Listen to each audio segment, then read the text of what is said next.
Bienvenue sur la chronique info de YNBM. Le but de cette chronique est de débriefer rapidement l'actualité industrielle du continent, ce qui te permettra dans un premier temps de savoir ce qui s'y passe et dans un second temps de détecter les éventuelles opportunités. Voyons ce qui s'est passé durant le mois de janvier 2021.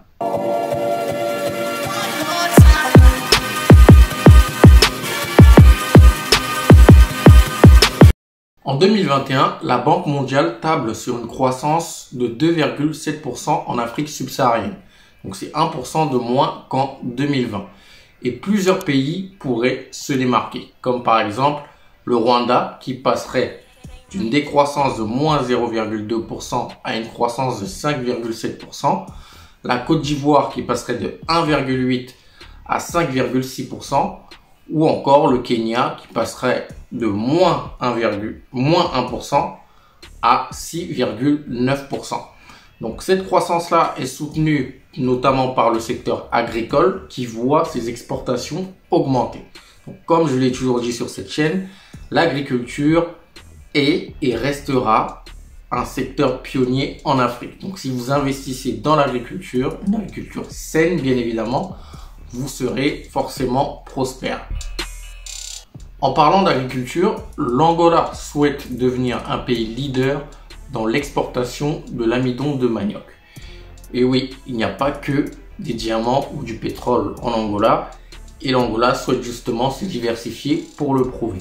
Donc aujourd'hui, l'Angola fait déjà partie du top 20 des exportateurs d'amidon de manioc, mais il souhaite devenir le premier. Il faut savoir que l'amidon de manioc est l'un des meilleurs amidons parmi toutes les cultures qui produisent de l'amidon. Et aujourd'hui, c'est une culture avec une forte valeur ajoutée parce que vous pouvez l'utiliser dans l'industrie agroalimentaire, donc par exemple dans les surgelés, ça permet de stabiliser les aliments, dans l'industrie pharmaceutique, l'enrobage pour les comprimés, et aussi dans l'industrie chimique. J'ai déjà fait une vidéo par exemple sur la pomme de terre que vous pouvez aller regarder, où il y a un petit peu les propriétés de l'amidon.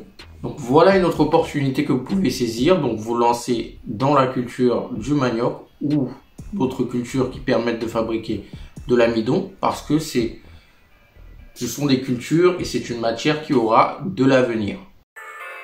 Durant ce mois de janvier a eu lieu la plus grosse opération de fusion-acquisition dans l'hôtellerie africaine avec le groupe d'investissement Casada qui a acquis un portefeuille de 8 hôtels qui se situent en Côte d'Ivoire, au Sénégal et au Cameroun. Donc ces hôtels-là appartenaient au groupe Accor et le groupe d'investissement Casada les a acquis pour contribuer à la croissance du tourisme africain, qui est un secteur porteur. Donc, pour info, le secteur du tourisme représente, par exemple en Côte d'Ivoire, 6,5% du PIB et leur intention, c'est de monter à 8% donc, cette année.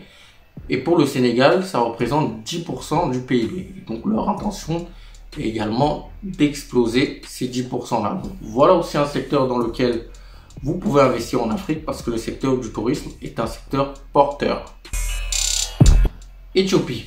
L'Éthiopie s'est fixé comme objectif de fournir 100% de sa demande énergétique domestique en exploitant les énergies renouvelables d'ici 2030.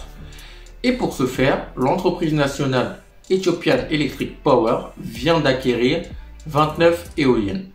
Et ces 29 éoliennes pourront alimenter 400 000 foyers. Je ne sais pas pour vous, mais pour moi, l'Éthiopie est un modèle à suivre pour tous les autres pays africains. Donc leur développement économique est vraiment considérable depuis ces dernières années. Et pareil, le domaine de l'énergie est un domaine sur lequel les Africains devraient sérieusement se pencher parce que nous avons toutes les ressources pour faire en sorte que ce domaine-là ait une croissance phénoménale, notamment dans l'éolien et le solaire. Gabon. Le Gabon vient de terminer la construction d'une usine de fabrication de médicaments génériques. Donc, c'est une usine qui a nécessité un investissement de 37 millions de dollars et qui a été financée par des hommes d'affaires indiens. Cette usine-là aura une capacité de 3 millions de comprimés par jour. Je trouve dommage que ce soit d'autres continents, d'autres hommes d'affaires qui viennent investir dans le secteur de la santé en Afrique, notamment dans le secteur des médicaments. C'est un secteur dans lequel nous devrions nous pencher plus sérieusement, sachant que l'alimentaire et la santé sont primordiales au développement de l'Afrique. On termine cette chronique par le Bénin, qui a été élu champion du monde de vitesse pour la création d'une entreprise. Donc c'est au Bénin qu'on crée le plus rapidement son entreprise au monde. C'est pas génial ça? Donc vous pouvez créer votre entreprise au Bénin en quelques clics et pour un montant d'un petit peu plus de 10 000 francs CFA. Donc mes frères béninois, vous n'avez plus de raison de ne plus créer votre entreprise au Bénin surtout. Surtout que c'est très rapide, c'est simple et c'est pas cher.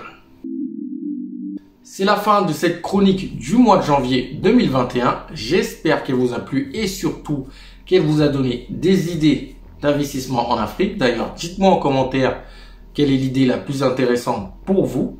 On se retrouve la semaine prochaine pour une nouvelle vidéo, un nouveau thème. N'oubliez pas de me suivre sur Instagram pour plus d'infos sur l'industrialisation. D'ici la semaine prochaine, portez-vous bien et n'oubliez pas que nous sommes tous des multi-billionnaires mind. Ciao!